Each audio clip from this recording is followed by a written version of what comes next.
IPL 2022 की शुरुआत के साथ ही अगले 2 महीने क्रिकेट का सुपर एक्शन शुरू होने जा रहा है। चौके छक्कों की बरसात के साथ ही आईपीएल बीसीसीआई से लेकर टीम के मालिकों और खिलाड़ियों तक के लिए पैसे की बारिश करने वाला टूर्नामेंट है। 2008 में पहले सीजन के बाद से ही लगातार आईपीएल की लोकप्रियता और कमाई दोनों बढ़ती ही गई है। नमस्कार, स्वागत है आपका जनहित टाइम्स में और मैं हूँ आपके साथ प्रेरणा मिश्रा। चलिए समझते हैं कि आखिर कैसे आईपीएल की टीमें कमाई करती हैं। आईपीएल का बिजनेस मॉडल क्या है, आईपीएल से बीसीसीआई को कैसे होता है मोटा फायदा। पहले आईपीएल को जानते हैं। आईपीएल यानी इंडियन प्रीमियर लीग एक T20 क्रिकेट लीग है जिसका आयोजन भारतीय क्रिकेट कंट्रोल बोर्ड यानी बीसीसीआई करता है। इसकी शुरुआत 2008 में 8 टीमों के साथ हुई थी।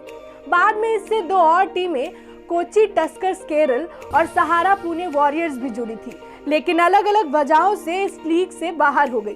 2016-17 में राजस्थान और चेन्नई पर 2 साल का बैन लगने के दौरान गुजरात लायंस और राइजिंग पुणे सुपर जायंट्स इसमें शामिल हुए। इस साल लखनऊ और अहमदाबाद के रूप में 2 नई टीमें जुड़ गई हैं, यानी इस बार टीमों की संख्या 10 है। तो चलिए जानते हैं कि आईपीएल से कैसे कमाई करती हैं टीमें। आईपीएल का पूरा खेल ही एक बिजनेस है। इसके हर हिस्से में बीसीसीआई और टीम मालिकों दोनों को जबरदस्त कमाई होती है। चलिए एक नजर डालते हैं आईपीएल से होने वाली अलग अलग सोर्सेस के जरिए कमाई पर। आईपीएल से होने वाली कमाई को 3 हिस्सों में बांट सकते हैं। पहला, सेंट्रल रेवेन्यू। इस कमाई का आईपीएल से होने वाली कुल कमाई में करीब 60 से 70% हिस्सा है।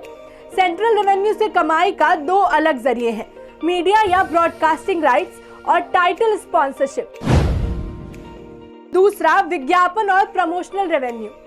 इससे होने वाली कमाई का हिस्सा करीब 20 से 30% होता है। तीसरा, लोकल रेवेन्यू। कुल कमाई का करीब 10% इससे आता है। इसमें टिकटों और अन्य चीजों से होने वाली कमाई शामिल होती है। तो अब जानते हैं कि आखिर इससे टीमें और बीसीसीआई कितना पैसा कमाती हैं। शुरू में ब्रॉडकास्टिंग राइट से होने वाली कमाई में 20% बीसीसीआई रखता था और 80% पैसा टीमों को मिलता था, लेकिन धीरे धीरे से बढ़कर 50-50% हो गया। यानी अब ब्रॉडकास्टिंग राइट से मिलने वाले पैसे में बीसीसीआई और टीमों को आधा हिस्सा मिलता है। आईपीएल के पहले 10 सीजन में प्रसारण अधिकार से बीसीसीआई और टीमों ने 8,200 करोड़ रुपए कमाए थे, यानी हर साल 820 करोड़। 2018 में स्टार स्पोर्ट्स ने 5 सालों के लिए मीडिया राइट्स को 16,347 करोड़ रुपए में खरीदे, यानी हर साल करीब 3,270 करोड़ रुपए।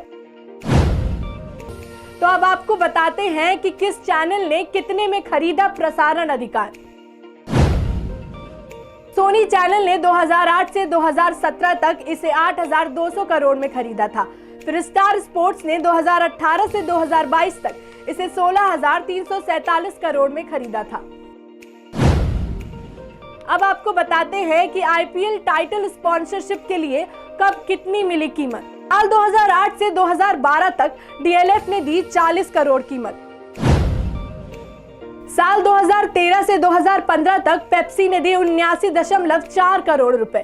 साल 2016 से 2019 तक वीवो ने दिए 539 करोड़ रुपए। फिर 2020 में ड्रीम 11 ने दिए 222 करोड़ रुपए। 2021 में फिर से वीवो ने दिए 439 करोड़ रुपए। अब 2022 से 2023 तक टाटा ने दिए हैं 300 करोड़ रुपए। तो चलिए जानते हैं कितना खर्च करती हैं टीमें। आईपीएल टीमें इनमें से हर साल करीब 90 करोड़ रुपए खिलाड़ियों की फीस पर खर्चा करती हैं। टीमें हर साल 35 से 50 करोड़ रुपए ऑपरेशन कॉस्ट, जिनमें खिलाड़ियों के फ्लाइट से और होटल में रुकने का खर्च आदि शामिल है, यानी इन दोनों खर्च को मिलाकर टीमें हर साल 130 से 140 करोड़ रुपए खर्च करती हैं। साथ ही हर मैच के आयोजन के लिए टीमों को 50 लाख रुपए स्टेट एसोसिएशन को देना होता है, यानी हर सीजन में 7 मैचों के लिए 3.50 करोड़ रुपए।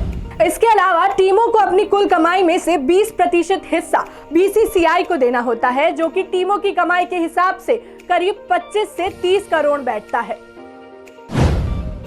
आईपीएल टीमों को हर साल होता है कितना फायदा।